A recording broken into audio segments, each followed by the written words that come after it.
bata yung sa mama. Nauna pa yung Marjo sa mama. Thank you kay Loisa at saka kay JK din. At saka medyo confident din kami na yung storya makaka-relate sila eh. Kaya thank you at nabuksan yung mata nila for XX lovers, yung mga Gen Z.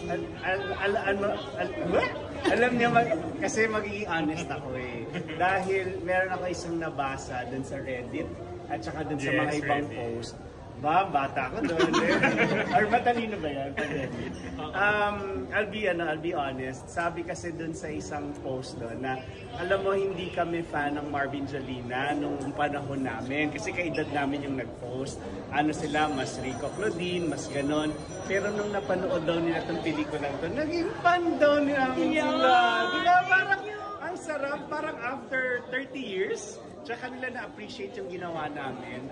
Gano'n naman talaga minsan napapanahon-panahon. But we're just so happy na lumalaki yung mga taong nagkakagusto ng ganitong klaseng rom-com.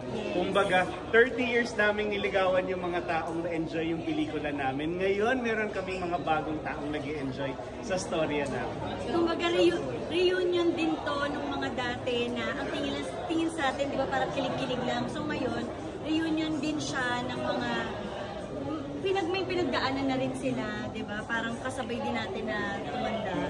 Pero yung mga bago, ang sarap lang dahil I'm sure yung mga naning nila kasi yung mga sumubaybay sa amin kaya gano'n.